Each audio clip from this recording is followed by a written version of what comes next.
Om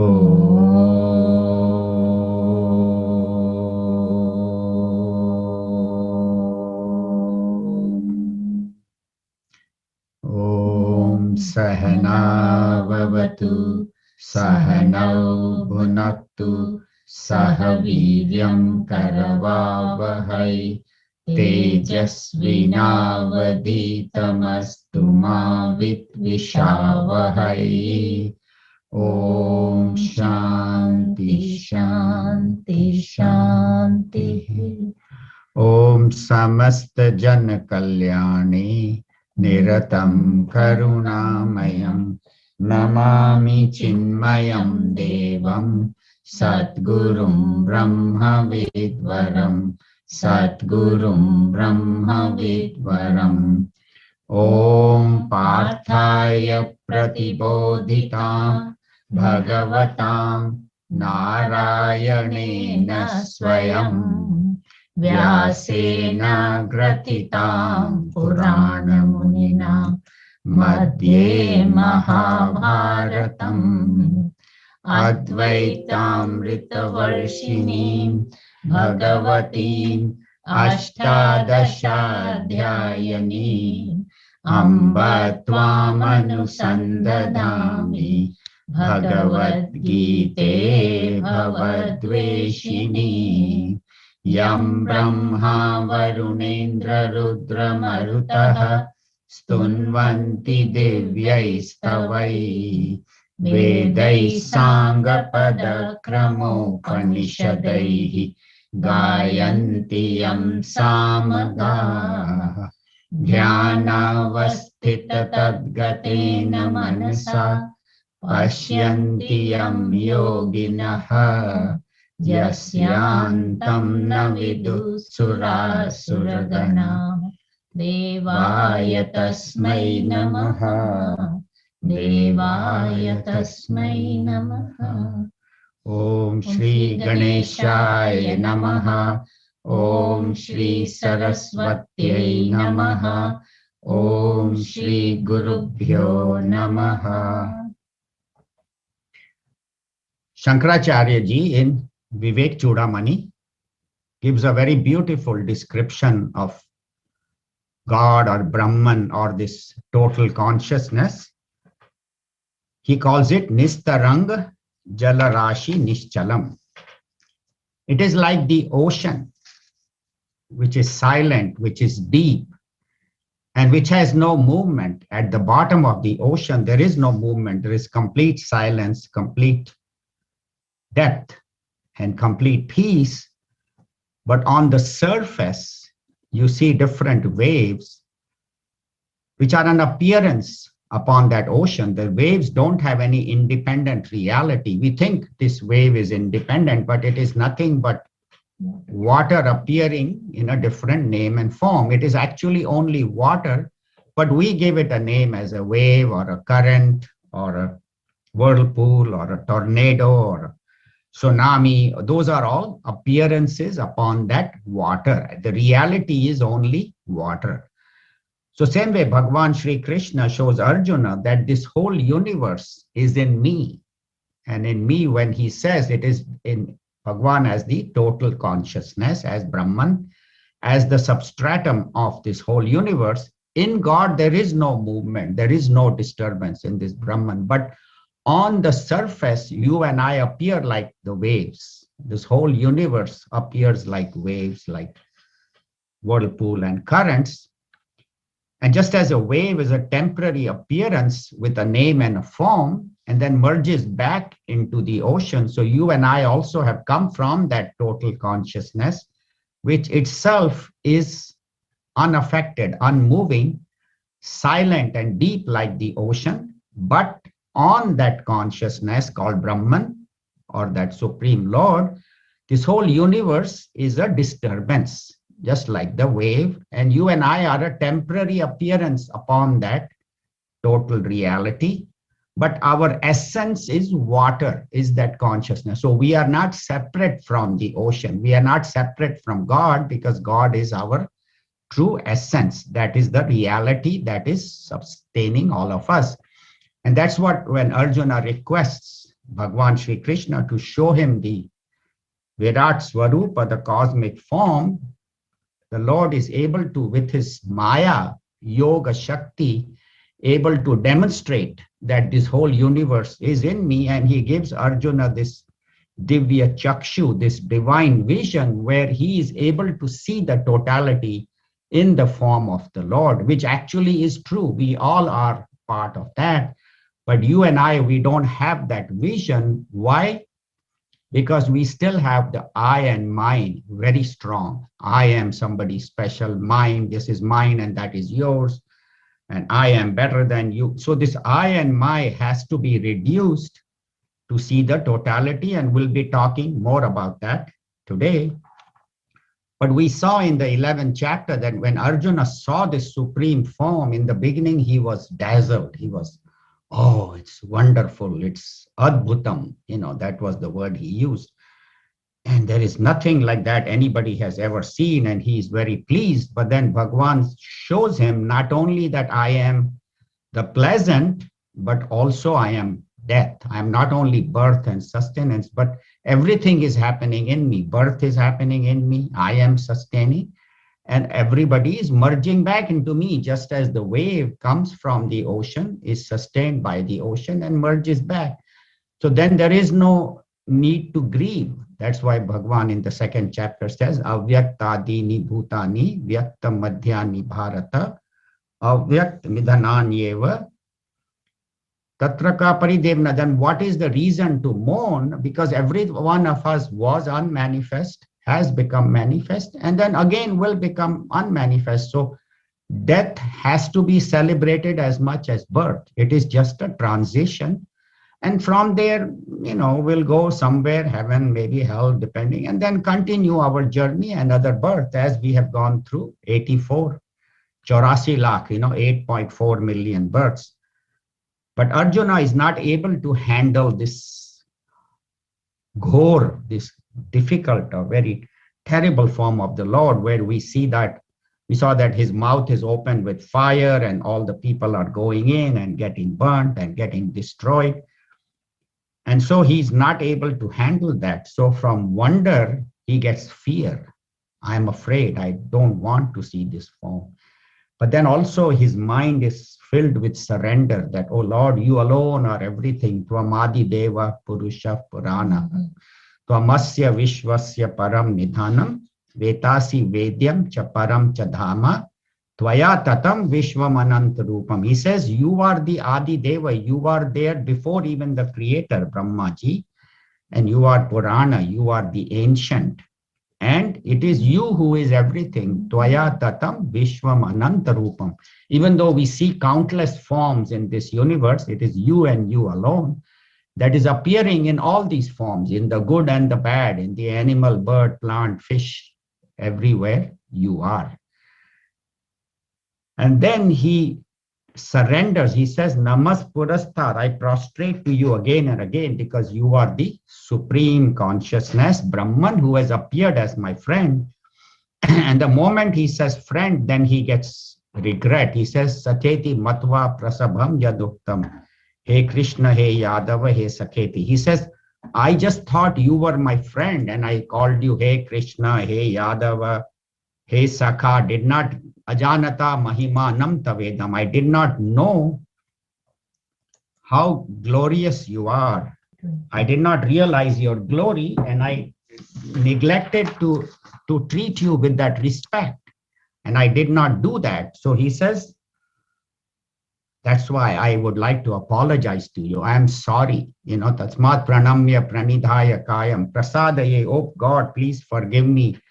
And I'm not able to handle this ghor rupa, this cosmic form. So show me your original form, because I am not able to see that, this ghora form.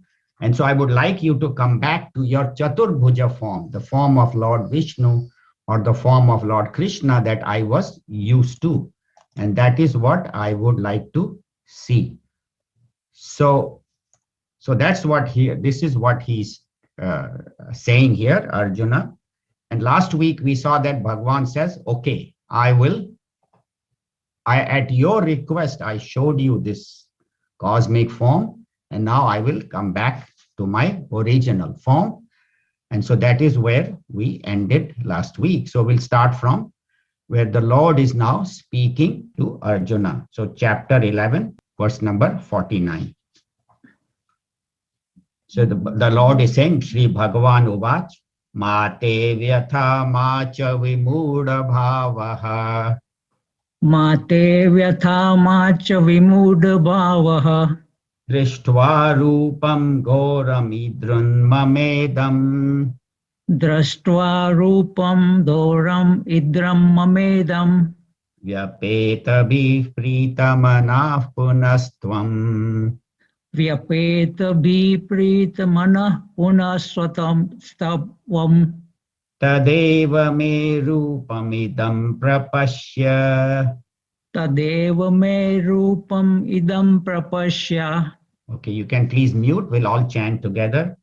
Mate vyatha macha vimudha bhavaha. Drishtva rupam ghoram idrum mamedam. Vyapeta bhritamana punastvam. Tadeva me rupamidam prapashya. So Shri Bhagavan Uvach, the Lord said, Ma means no, no. Te vyatha, do not be afraid, O Arjuna, my friend. And macha vimudha bhavaha. Mudha means deluded. Vimudha means completely deluded. So do not be of a deluded bhavaha, of a deluded form. So do not be confused, do not be deluded, O Arjuna. Why? Why did you get deluded? Drishtva, having seen Rupam Ghoram, this terrible form, Idrang, of this kind of horrible form, Mama Idam, my horrible form, O Arjuna, you have seen and you have gotten deluded. But do not get deluded, do not be fearful. Vyapeta bhi, and be without fear. He is assuring Arjuna that what I showed you was a drama, was a play, because you requested, but now calm down because I am the same Bhagavan Sri Krishna who was in the cosmic root where the whole universe was in him, including the heavens, including the earth, including all the planets, all the 14 worlds, Chode Lok Tumari Shakha, we say that. That means all the 14 worlds are in the Lord, but the same Supreme Consciousness appeared as Bhagavan Sri Krishna in a human form. So he says, I'll become that same. And you become Vyapeta be without free, and Pritamana, and make your mind peaceful, calmer. Punah Tvam, become again that calm form you were. And why? Tat eva me rupam idam prapashya, that form of mine. Idam, now I am showing you that form of Sri Krishna with the, with the Mayur Pankha and with the wearing that Pitambar, that beautiful sweet form, Madhuram, Adharam, Madhuram, the song we sing. So that sweet form of the Lord, he could see, Arjuna could see. So what we see is that the terrible and the gentle, both are in God. A terrible person is also in God, gentle person is also God. In this world, we see things that are beautiful, that are sweet, that are calm. That is also divine. And the terrible is also divine. You may say, well, why are the people who are terrible or the things that are terrible are happening is because of our ignorance, because of our vasanas, our selfish desires, which makes us commit wrong things. But the Lord within us is the same, just as in the ocean, the waves may appear different. One is a big wave, one is a small wave, but the ocean is the same, the water. And that one should understand that whatever is happening in my life is happening with God's grace. If good things are happening, be thankful to God. If bad things are happening, then that is a reminder for us to wake up. Maybe if I'm suffering from some illness, then maybe I have to look within. Am I doing something wrong with my diet, with my activity, with my, or take it as, result of past karmas, and in all see the Lord's grace, and even through good and bad, let me never forget him, never forget God's grace, never forget to surrender, never forget to be grateful that whatever is happening, God, it is happening with your grace. And if sorrows are coming, they are meant to wake me up, to turn my mind towards God, that my mind, which was so much extrovert running in the world, is to be turned towards the Lord. So this is like an alarm clock. That's what Eckhart Tolle says. He says, when sorrows come, it is an alarm clock to wake you up and to turn your mind towards God. So the idea is that through all good and bad, one should never forget his grace, his presence. Gurudev says in his commentary, Swami Chinmayanandaji says that this transformation shows us that there is this Mahavakya, Tat Tvam Asi. In the Chandogya Upanishad, there is this Mahavakya which says that thou art. So what it means is that Brahman, that total consciousness, that is the substratum of this universe, you and I are that also. We are not separate, just as a wave and the ocean are the same. The water is the same. Ocean is big and wave is small, but the water in them is the same. So I am small, but God is big. But the essence is one. So that understanding, I have to understand that I am not separate from God. Whatever is the essence of me is the essence of all. So we are all one, whether it is animals, birds, plants, fish, humans. There is only one God, which is in everybody, just as the wave will say, all waves are me, because they are all that one ocean. So I am not separate. And the Mahatmas and the wise people are able to understand that there is only one, and all they see God in everybody. You and I, because of our ego, we separate. He belongs to my religion, he belongs to my church, to my community, to my state, to all these differences we create because out of ignorance. But in reality, you and I are one. We are all one. But why is this terrible things happening to all of us? Some good things happening, some bad. They say it is the law of karma. As you sow, so you reap. What you do, you will bear the consequences of that. I was thinking recently that see how much gun violence we are seeing in this country. They said in the last 30 days, there have been 45 instances of people who have shot 4 or more. That is called mass violence. They're not talking about individual shooting, gang shooting, but every day we hear of somebody picking up a gun and killing multiple, 10, 12, 15 people, injuring 20 others. And now we have got so immune that we just turn the page. Theek hai, 10 mar gaye. It's become so common. It is so sad that these horrible, why is that happening? Because there are almost 400 million guns available in the homes, legally or illegally purchased by civilians. That means for every American, there are almost 2 guns that they own. You say, well, we don't own guns. Yeah, I may not, but there are so many homes that have 5 guns, 10 guns. And so in the past, if somebody got angry with somebody, he would either beat him or maximum stab him with a knife. But now they have this submachine Uzi gun. So they go and kill 10, 20. So the point is that our karmas are now coming back, where we see so much mass killing unnecessarily. Innocent people die. So not only as an individual, but as a nation, the United States is the #1 exporter of guns in the world. We sell so many weapons, guns, planes, missiles, tanks. We are the #1 exporter, and we sell guns to both sides. We sell guns to Arabs and we sell guns to Israelis. And when they fight, America is happy because it's making money from both sides. Not, and of other countries also, of course, Russia, China, England, France export weapons, but nobody does at the level that the United States does.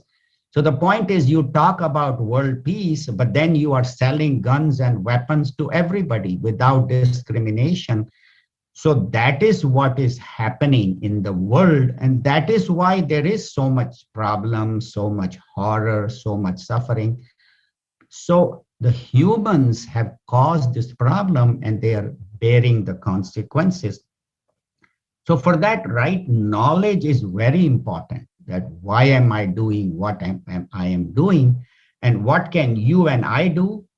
So they say that at least from our side, we should try not to promote violence, not to have violence in our home, in our surroundings, violence not only by hands, but by speech. No, not think negative, speak negative. Even think negative is also violence. And then we should support organizations that are against guns instead of promoting. If there is an organization that is promoting gun ownership, one should speak about it, maybe put an article in the newspaper or talk to our friends. So whatever limited way I can do, I must do what I can to reduce violence, not only in my neighborhood, but in the nation and in the world. So that is our responsibility. And for that, we need to have the right knowledge that what is it that I am here to accomplish. Talking about right knowledge, these two men were taking a test for some job and they were not very smart. So one of the question was a nursery rhyme. Old MacDonald, I think everybody who has kids or grandkids will know that. So he asked another guy, what did old MacDonald have? That was the question. Old MacDonald. So the guy said, old MacDonald had a farm. You don't know that? Quietly he was asking in the test.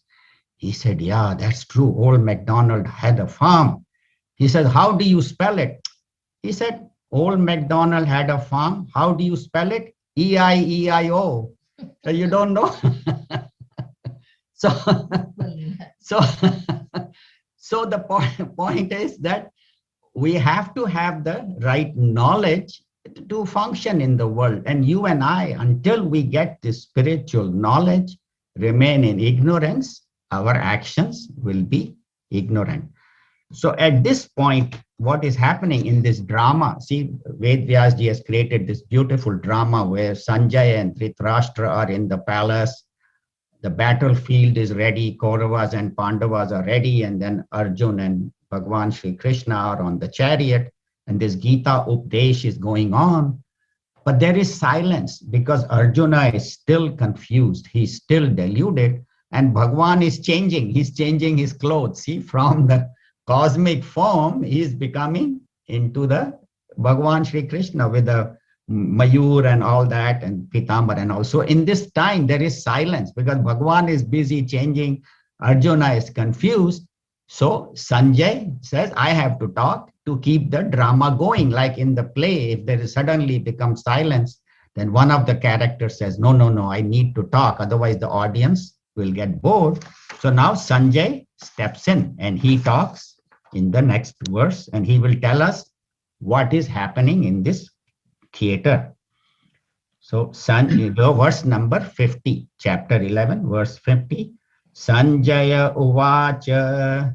Sanjaya Uvacha. Ityarjunam Vasudevastathoktya.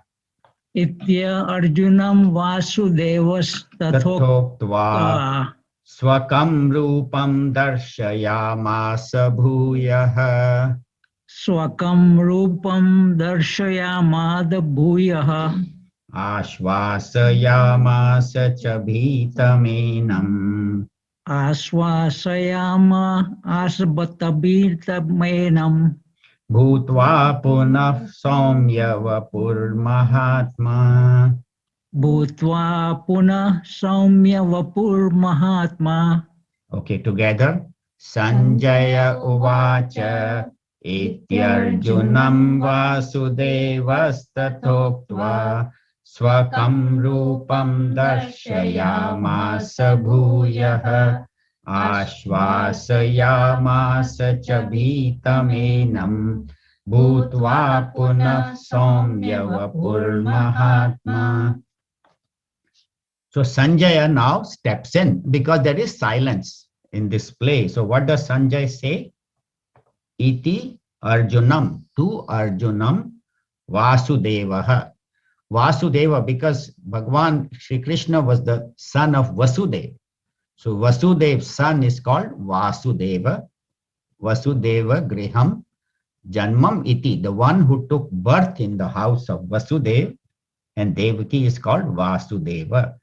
So Vasudeva, Sri Krishna, Tatha Uktva, having said this to Arjuna, Swakam Rupam, his own original form, Darshayamasa. Darshayamasa is the past tense.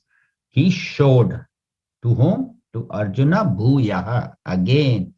So again Arjuna, to Arjuna he showed his Saumya Rupa, his gentle form. And why did he do that? Ashvasa Yamasa. He gave him assurance, Ashvasa Diya. That means he reassured him. Why? Because he was bhitam, he was fearful. Enam, to this fearful person, Bhagwan gave him assurance. And Bhutva, having become again Saumya, his gentle form, Saumya Vapu, who Mahatma, this great Bhagwan Sri Krishna, the great Lord, having taken his own gentle, sweet, loving form of Sri Krishna, he assured Arjuna that do not be afraid, be calm. Arjuna, who at one moment we can see all his changes happening, how from one to the other mood he is being changed, from wonder to fear to surrender to gratitude to regret. So we see all these beautiful changes happening in this chapter, and how that is how you and I, when we are faced with our karmas, we become fearful. But then when we see Lord's grace, then we become surrender, then we become accepting. So this horror that Arjuna was seeing overwhelmed him. He just could not handle it, even though Arjuna was himself a warrior and had fought so many battles and had seen so many dead. But to see all his near and dear ones, and that's what happened in those 18-day war. Thousands of people were destroyed from both sides, all the cousins, all the friends, his grandfather, his teacher, everything. And that's what, as we had seen in the earlier verses, Bhagwan showed Arjuna that all of them, Bhishma, Drona, Karna, all the Kauravas, they will all perish in this 18-day war. And so Arjuna could not handle it. Why? Because as long as this I and my are there, I will see differences. But once this ego, this individual ego goes away, then we see one God. You can see one God in one form. You can see in the form of Sri Krishna, Sri Ram, Shiva, Jesus, Buddha. You can see it in that form, or you can see it in many forms. Like you say, all forms are you, whether you are Mother Saraswati or Mother Lakshmi or Ganeshji or Lord Shiva, everything is one. So you can see it one form, you can see many forms, or you can see all forms, that everything in the universe is you. So the more I reduce my I and my ego, the more I am able to see the totality. That's why these Mahatmas who have minimal to no ego, they are able to see God, as the totality. But if this ego is not gone, then even people say, oh, I wish I could have darshan of Bhagwan. I wish I could see God. But unless the ego is gone, the darshan will not help you too much. Like Ravana, Ravana saw Lord Shiva directly, and he asked him for a boon, for blessing, for all that power. And Lord Shiva blessed him. But did he change? No. He actually became more arrogant. He became more violent. He became more dominating. He controlled all the heaven, the earth. Why? Because he now had more power given by God. But see, God gives you what you deserve, what you ask for. If you do enough tapas, enough austerity, whatever you ask for will appear. That is, so God does not distinguish. He says, if you want this, okay, have it. That's why Bhagavan says that whatever shraddha you have, I make that shraddha strong. If you have shraddha in money, I make that shraddha strong. If you have shraddha in power, I make that strong. If you have shraddha in material possessions, I make that strong. If you have shraddha, you want to go to heaven, I make that strong. But if you have shraddha in me, I give myself to you. So what we have to decide, in what aspect of the world do I want to put my effort? But most of us are so busy in acquiring things and possessions that we have no time for God. And then when it is time to go, then we say, Arey yaar, maine kuch kiya nahi. I should have done more to get closer to God. So that is what this message of this is, that you may see God, but until you reduce your ego, you will not progress on this spiritual path. I have to reduce my ego and I have to surrender. So now we'll see what happens to Arjuna in verse number 51. How does Arjuna now react? Arjuna now has found his voice and he has somewhat recovered because he has seen the beautiful form of his friend with whom he grew up and whom he spent all the time together. So now he sees Bhagwan in his Saumya Rupa and his gentle form. The scene changes. Yeah, the scene changes from this horrible. Now we see this gentle scene. So verse 51, Arjuna Uvacha Arjuna Uvacha Drishtvedam Manusham Rupam Drishtavedam Manusam Rupam Tava Saumyam Janardana Tava Saumyam Janardana Idanim Asmi Samvrittaha Idanim Asmi Samvrastah Vratraha Sachetah Prakritim Gataha. Sacheta Prakrutim Gataha. Together, Arjuna Uvacha Drishtvedam Manusham Rupam Tava Saumyam Janardana Idanim Asmi Samvrittaha Sachetah Prakritim Gataha. So here the meter changes, and that's what the beauty of this Bhagavad Gita is, that Ved Vyasaji, depending on whatever the mood, he will change the meter. So that's why the poetry in the Bhagavad Gita is tremendous. But there are only 2 meters. There are the slow one and then the fast one. In Vivek Chudamani, we are doing, Shankaracharya ji has used so many meters depending on.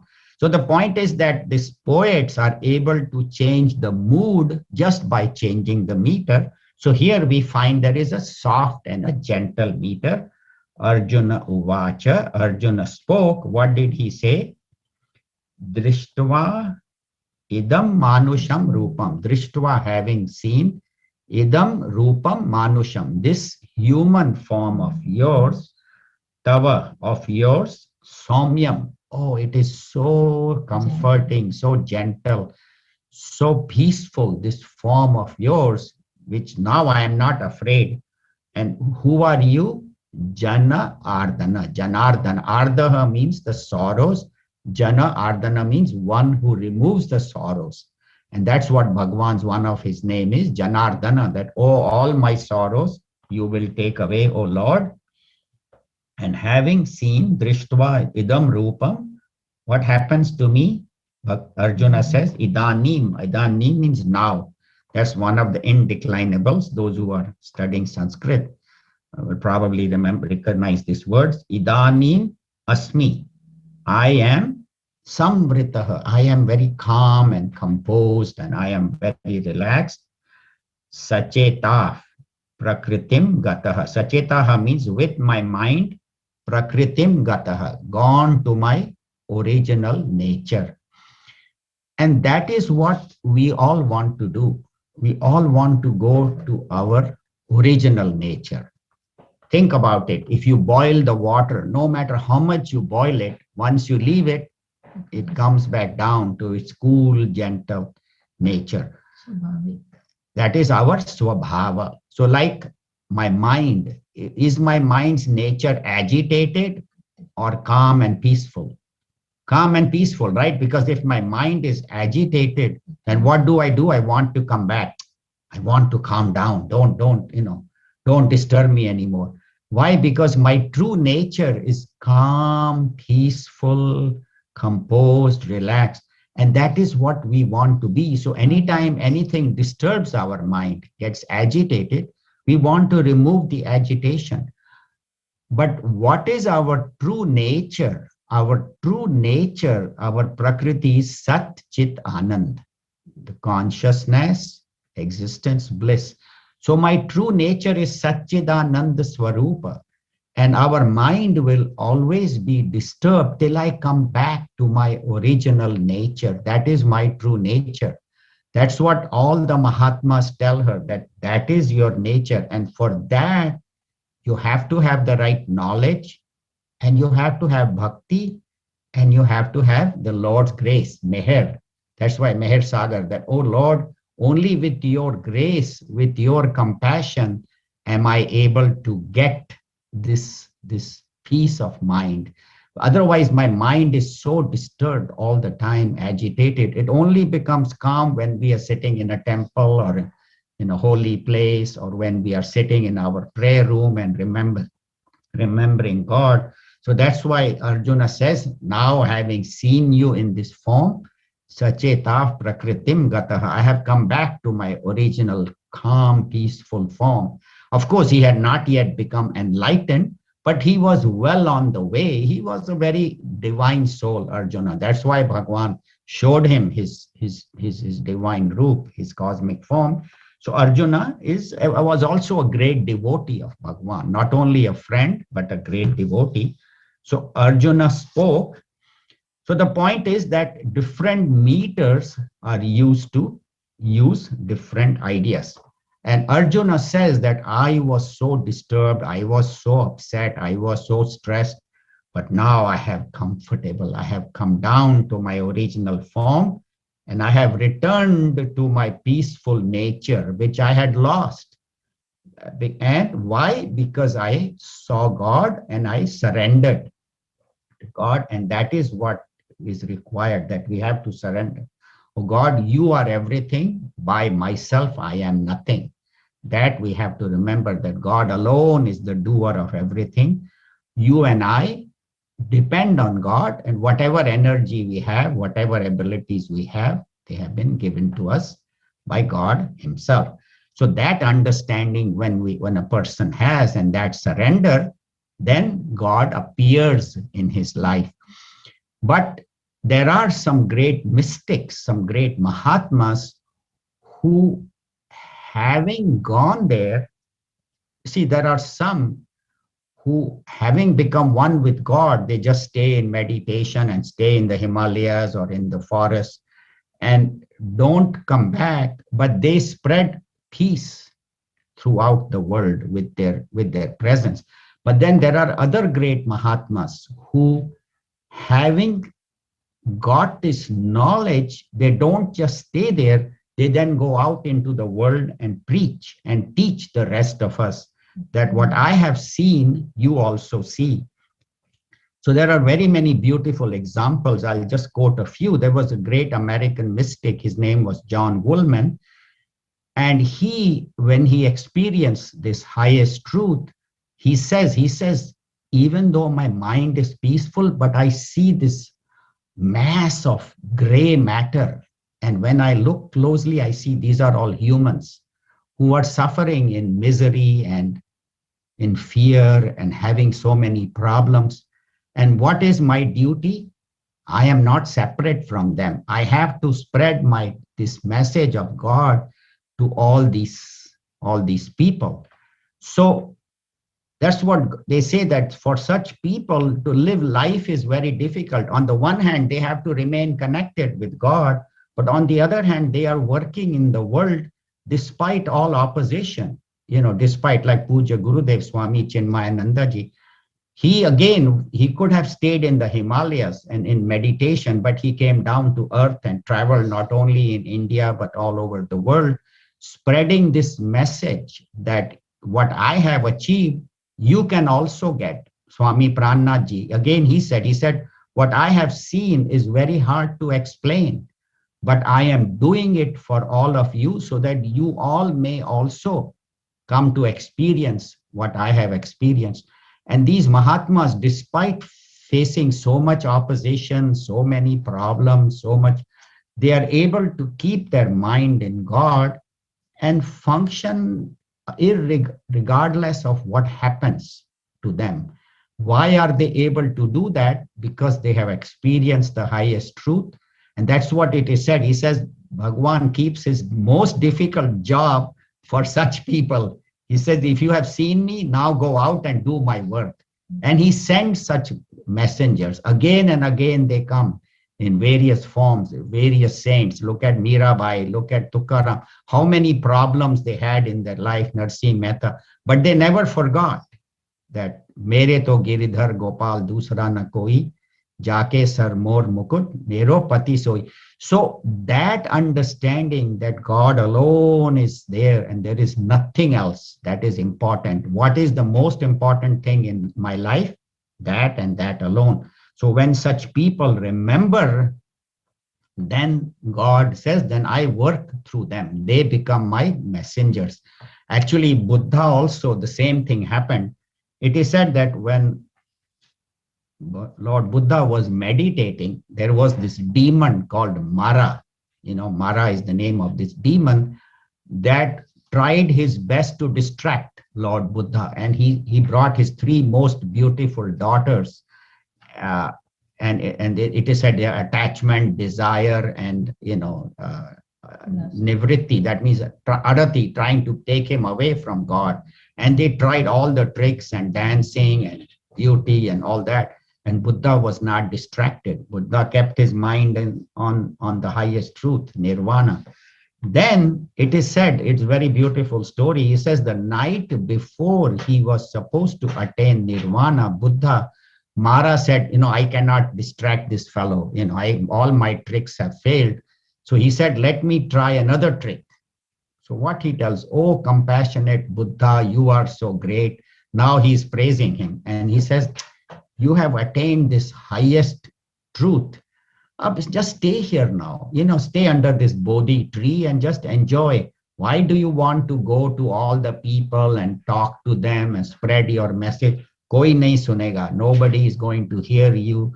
People are going to try to hurt you, kill you, like we did with Jesus. People will try to hurt you in every way. Why do you want to go and do everyone? Just stay here. Buddha said, look, he thought for a while and he said, look, I know that it will be very difficult. Maybe only a few people will listen to me, but that's okay. Even out of the few, even one chooses my path, my life will be fulfilled. So these great Mahatmas, they say, even if I am able to change one person's thoughts, my life is fulfilled. And look at Buddha, he had only a few hundred followers in his life, and now how many billion Buddhists?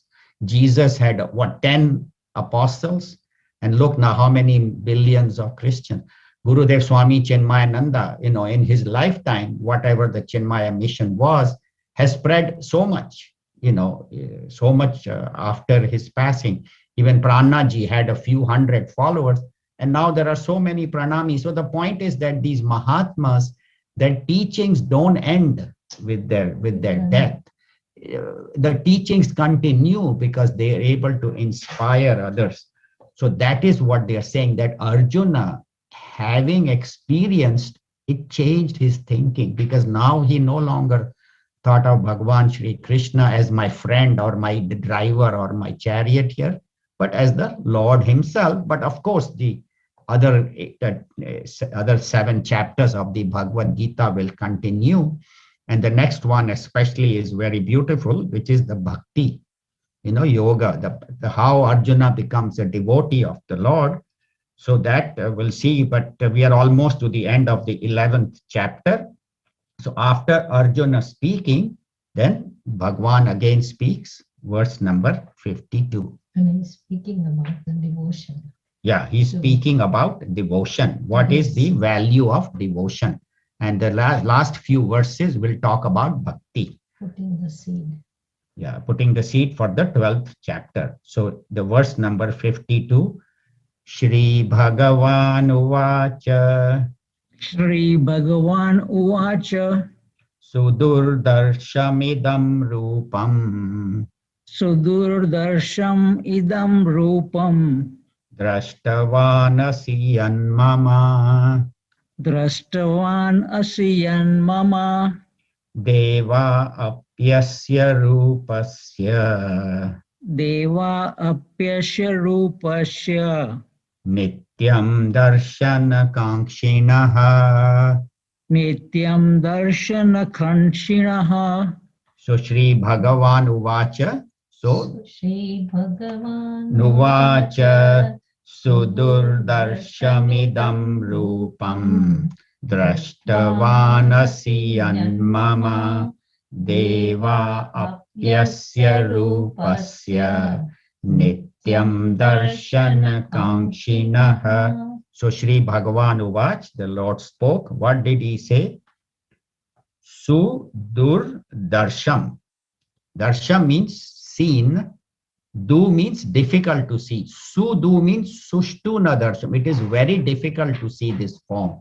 Another meaning of su is this auspicious form. So this auspicious form of mind, of the cosmic form, idam rupam, which is very difficult to see, drishtavanasi, yan, mama, yat, this form of mind, mama, drishtavan, you have seen, O Arjuna.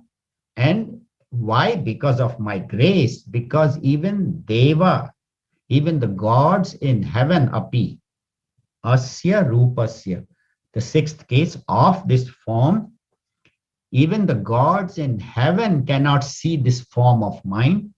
Nityam darshana kankshinaha. Nityam, they are always darshana kankshi, they are always desire to see this form of mine. They are desirous of that. Even the gods in heaven are not able to see this form which I showed you because of my grace, because of my compassion. So that's what they are saying, that God's grace comes upon, is there upon everybody. But those of us who are deserving experience the grace, but those who are not, they don't experience it because they are out in the world just doing things, doing harmful things. And so they don't experience God's grace. So it's like sunlight falls everywhere, but on the mirror, which is clean and pure, the light reflects. But on the rock, which is dull, the sunlight does not reflect. The sunlight falls equally, but the one who makes his mind and intellect pure can reflect God's presence. That's why when we are in the presence of these Mahatmas or these saints, when we sit in front of them, we feel a lot of peace because their mind and intellect is very subtle, very soft, very gentle, and they are able to reflect like the mirror. So he says this form of mind which you have seen is very difficult. And why is it difficult to see? Actually, right now we are seeing God's form. If you look at all the trees, that is God. You look out your window, you see trees, that is Bhagwan. You see the sky, that is the Lord. You see the sun, the moon, the stars, the birds flying, chirping, everything is God. But why don't we see it? Is there in all humans, in all our family members, in our friends, everywhere God is, but we don't see it because I and my are very strong. And so I think myself to be separate from others, and that is the problem. And they say even gods in heaven, why do they get there? Because they have done a lot of good deeds, but that final experience they are not able to get because they still have this I and my. That's why Indra Bhagwan, even though he's so powerful, he's the king of gods, he's always worried. Somebody will come and take my throne and I will be deposed from the king of heaven. Why? Because this I and my has not gone. So the less we have this ego, the more we come closer to the truth. And they say the highest siddhi is this giving up of ego. That's why Raman Maharishi in the Updesh Sar at the end, he says, Mahad idam tapam Ramanavagiyam. He says the highest tapa is to give up this ego and become one with God. That is the highest siddhi, the highest accomplishment. Whatever the highest I can accomplish is to become one with God. But what we do, that we spend so much time in worldly accomplishments. I want to be president of this organization, chairman of this, and then I want to be director here, and then I want to have this much power and this much. Not that there is anything wrong in all these accomplishments, but if all your life is going to be spent in just doing this, that, and the other, then where are you going to have time for God? So they say, yes, we have to do what we have to do. We have to take care of our needs, take care of our family, children, grandchildren, all that is good. But I have never to forget what is my goal in life. And my goal in life is to know God, to become one with God. That is the highest siddhi, the highest accomplishment. But people, even on the spiritual path, they start looking for other siddhis. They want to walk on water, or they want to be able to tell the future, or they want to be able to read people's mind.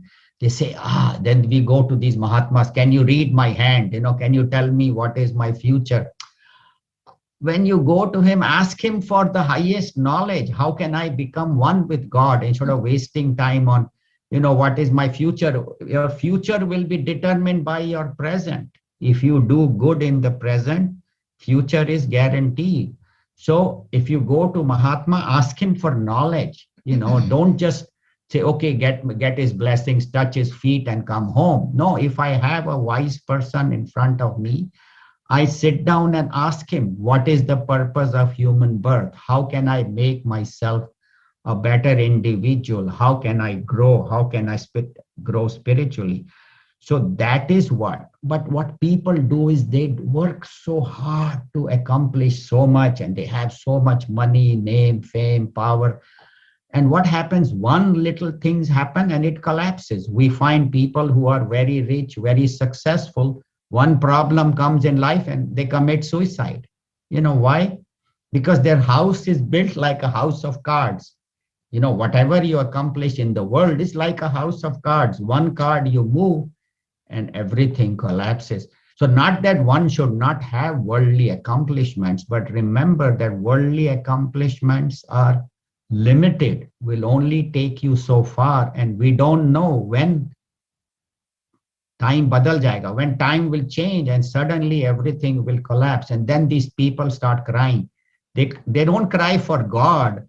They cry, oh, mera ghar chala gaya, I lost my money in the stock market, oh, this happened, or that, or my health is gone.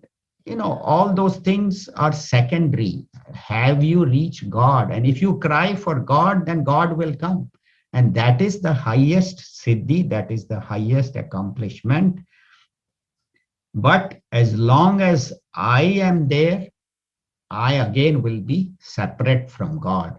So I and God are one. That is the essence of all the teachers, all the Mahatmas, whether it is Swami Chinmayananda, whether it is the Upanishads, whether it's Prannaji, whether it's Buddha, whether it's Jesus, they all tell us. That's why even Jesus said, the Father in heaven and I are one.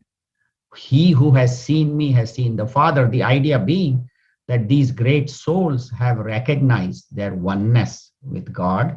And you and I, we still think of God as being somewhere in, up there in Paramdham or in some world.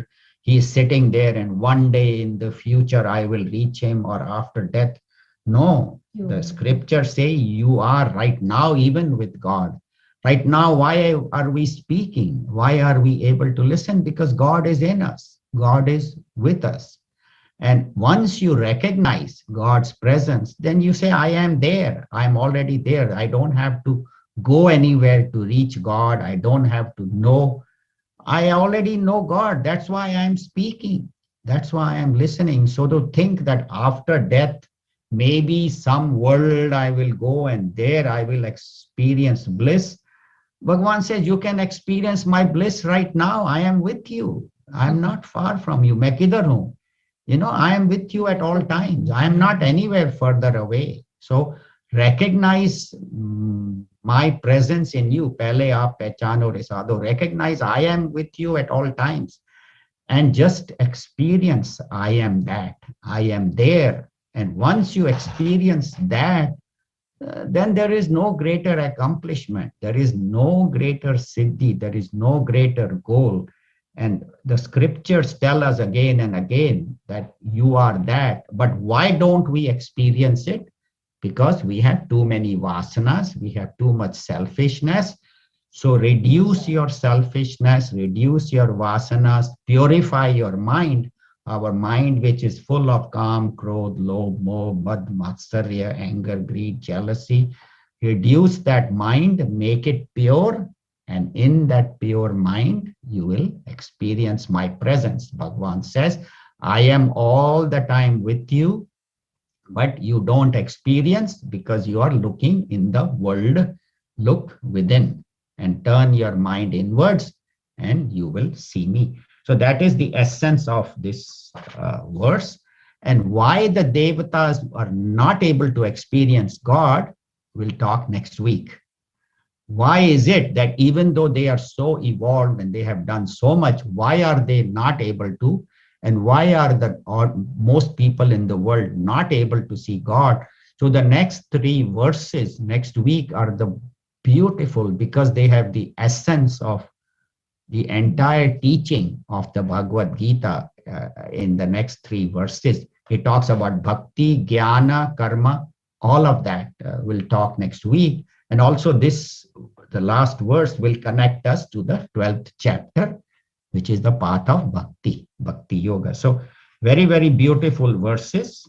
And it is Puja Swami Chinmayananda's blessings and grace that I am able to share this knowledge and that we are all able to gather. So I'd like to thank you all for joining. We have a few minutes. If anybody would like to add anything, any questions, any comments.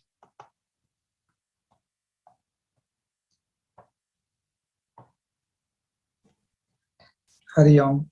I just had a question to clarify my understanding. Sure. So in shloka number 47, Krishna Bhagwan says to Arjuna that I don't usually show this to anybody, talking about this Divya Chakshu or his Vibhuti from the malevolent side as well as the benevolent side. So I'm still unclear as to why he is showing it to him. Is it because Arjuna asked him? Is it because Arjuna is reaching the point of realization? Or is it for my understanding as a student of the Gita? I'm still unclear as to why Arjuna specifically is being shown if he's not a realized soul yet. Yeah, thank you. That's a very good question. I think 2 or 3 reasons. One is Arjuna was a very divine soul.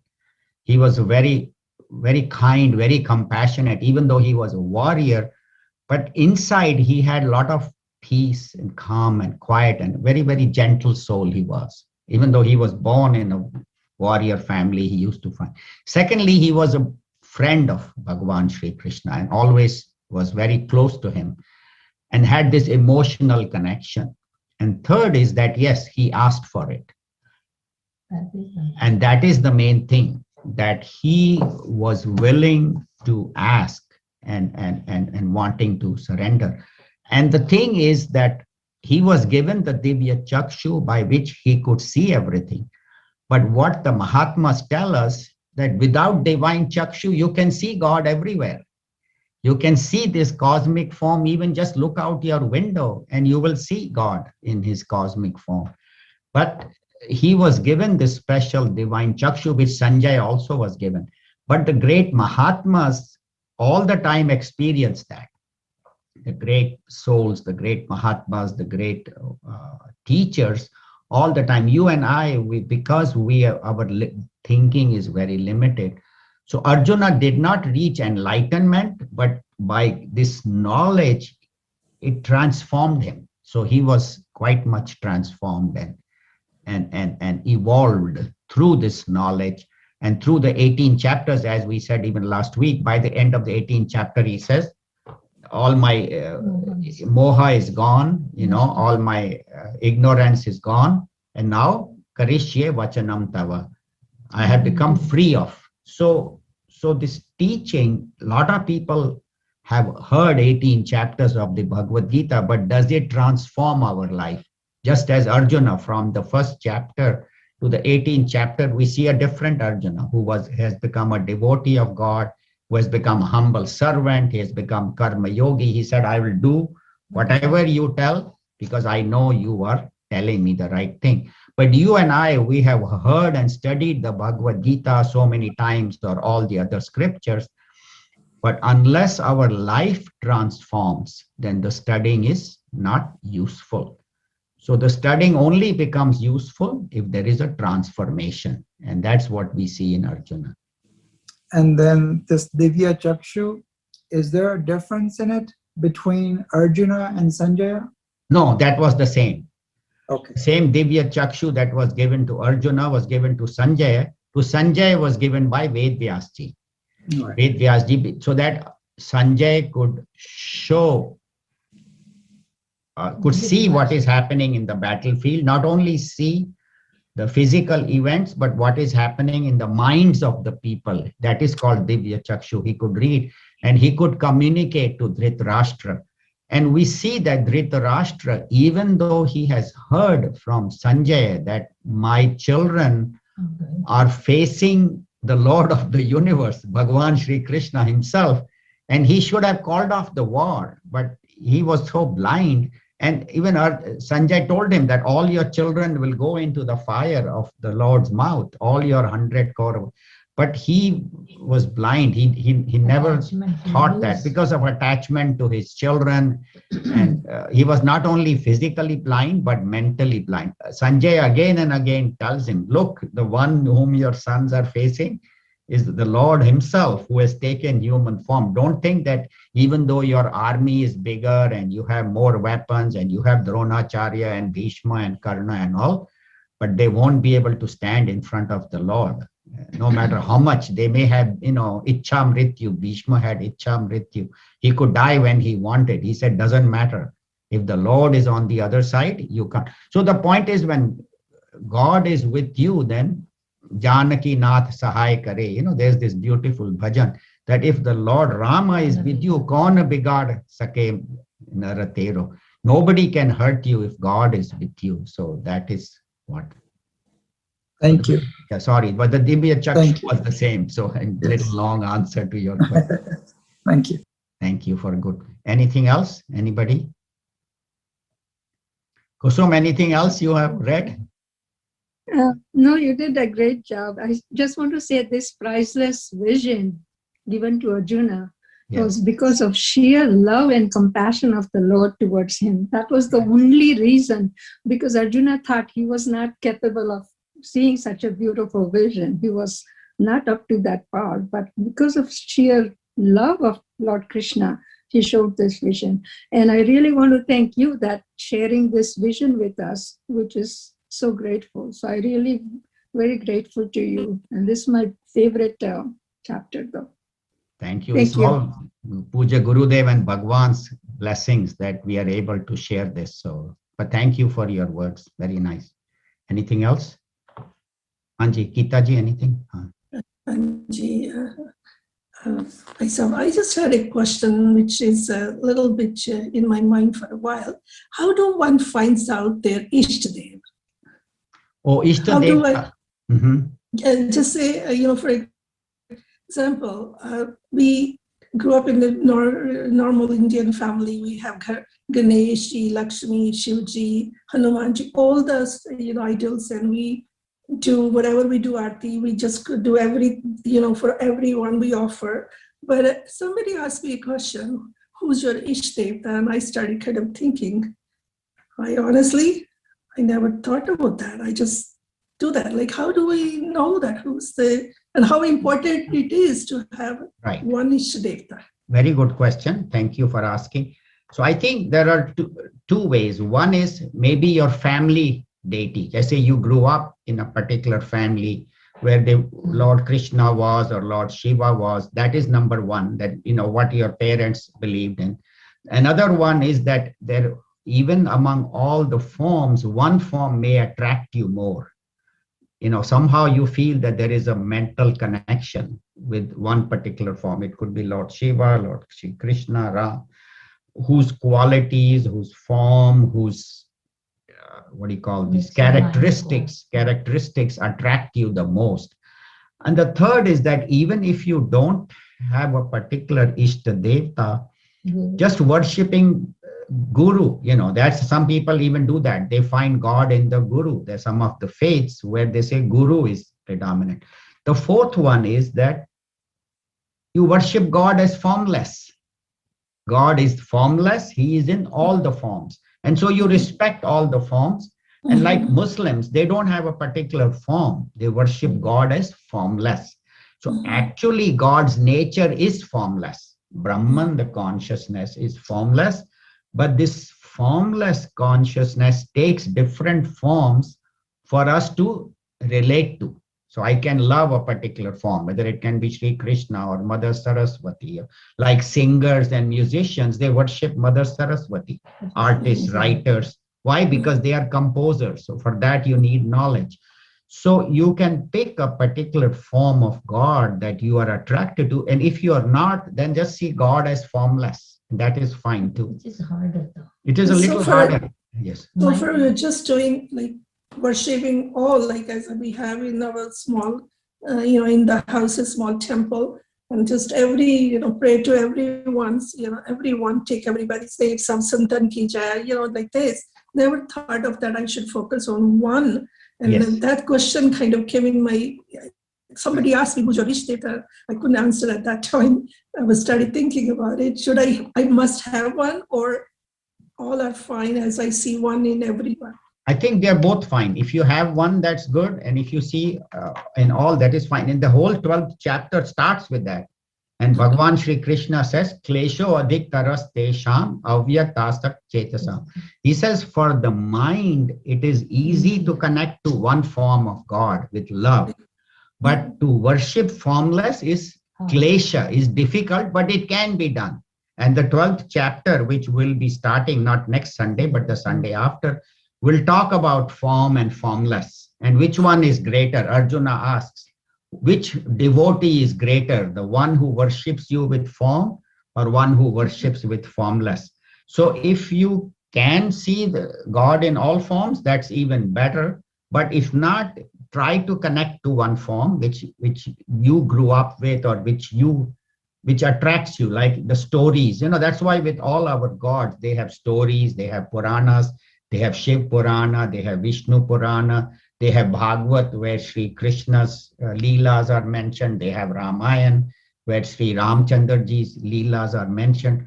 So all these scriptures are meant to develop love for God. And so one must have an association with God, with love. Love is a very, very important force which will take me towards my Ishta Devta. Ishta means the one I desire.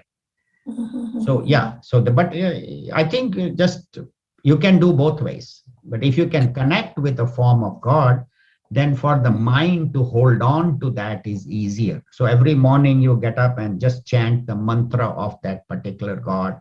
Even though in your temple there are all the forms, but then one of them is mine. Just as you see many men, right? But you don't marry all of them. You marry only one. So that becomes your Ishta, the one I marry, like that. So similarly, a relationship is better if you can establish it. But if you Single-minded. can see formless and everybody, that's even fine. There's nothing wrong with that. Sorry, huh? Bolo. Single-minded. Yeah, it makes your mind more single pointed. So focus on one form and then chant that mantras more. You can see them in all form and you respect all. Like they say, a lady marries her husband, but suppose the husband has many brothers and sisters in a family. She respects all of them, all the brothers and sisters, but my husband is only one. He may have 2, 3 brothers, 2, 3 sisters. So yeah, they are all to be respected, but connection is with one. Thank you.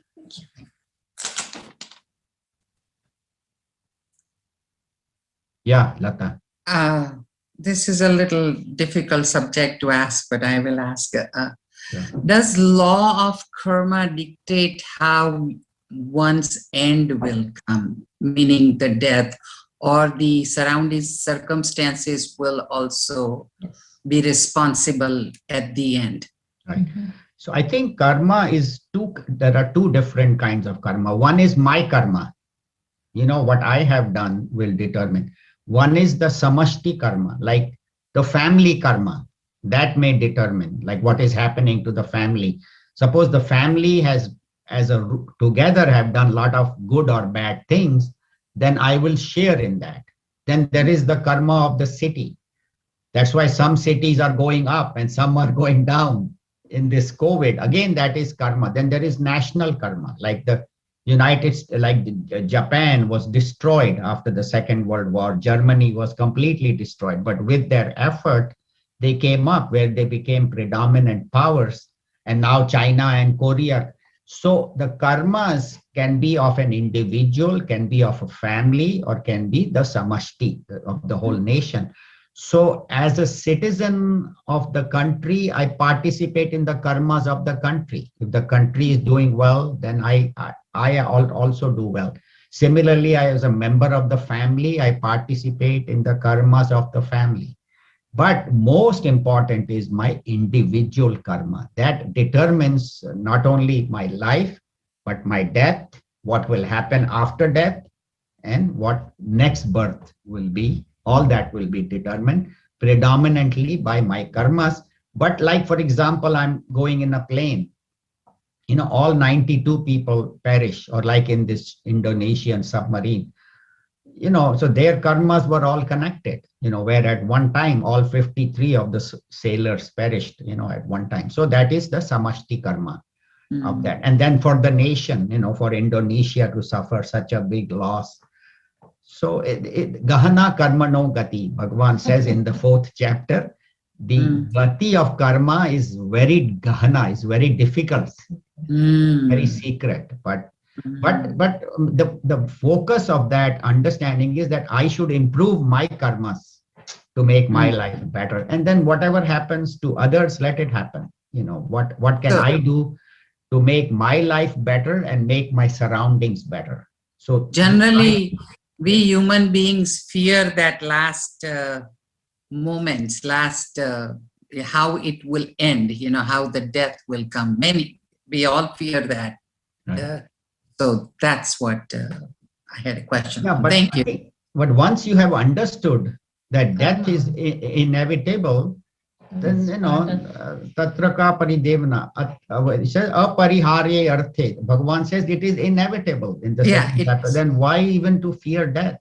It's just like changing clothes. Vasamsi jirnani yatha vihai. Bhagavan said. The second chapter, he has addressed death very well. That's why when somebody passes, we always chant the particular shlokas of the second chapter, which pertain to this, you know, from 12th till about 25 or 30 shlokas.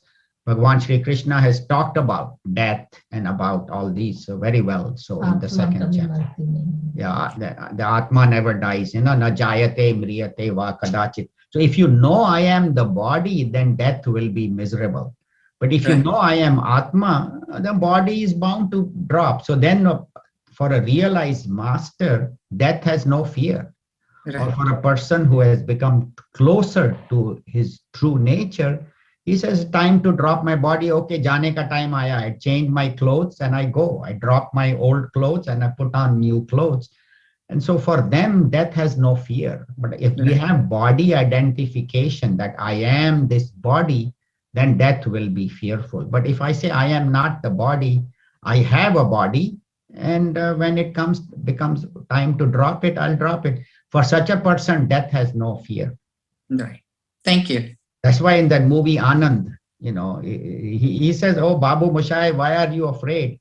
He's always all the time happy, laughing. He says, "Why? I have lymphosarcoma of the intestine. If you want to have a disease like that, I didn't have cold, cough, pneumonia.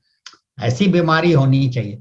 So such a person then has no fear of death because he has understood that death is inevitable. There was a book called Death Be Not Proud. I've talked about that. And I think Anand was based on that book because there the character knows he has cancer and has no fear and he's always laughing. So that very nice movie, this Anand, that was Rajesh Khanna has done a great job. So thank you. Thank you.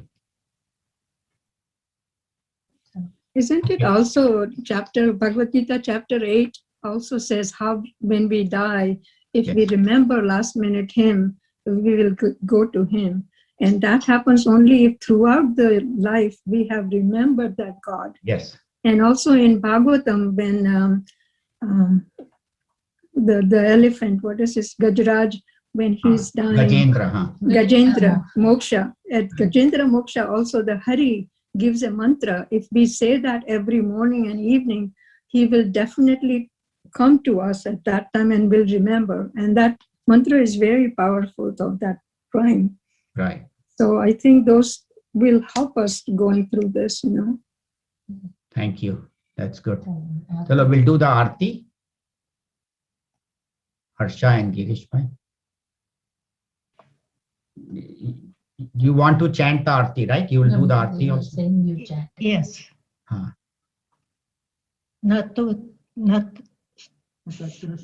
Tatra suryo bhati na chandra tarakam nema vidyuto bhanti kutoyam agni tvameva bhanta anubhati sarvam tasya bhasa sarvamidam vibhati. बोलिए श्री कृष्ण चंद्र भगवान की जय. आरती श्री चिन्मय सद्गुरु की दिव्य रूप मूर्ति करुणा की. आरती सद्गुरु की चरणों में उनके शांति समाये. शरणागत की भ्रांति मिटाए. पाप ताप संताप हरण की. आरती श्री चिन्मय सद्गुरु की. आरती सद्गुरु की. वेद उपनिषद गीता को गाया. धर्म सनातन फिर से जगाया.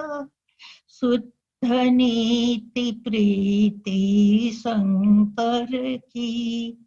आरती श्री चिन्मय सद्गुरु की. आरती सद्गुरु की. आरती सद्गुरु की. बोलिए श्री सद्गुरुनाथ महाराज की जय. Everybody can please take the Aarti if you can show it on the camera, Girish bhai. Want to do the closing prayer? Kayena vacha. We can. कायेन वाचा मनसेन्द्रियैर्वा बुद्ध्यात्मवा प्रकृते स्वभावत करोमि यत् सकरस्मै नारायण अति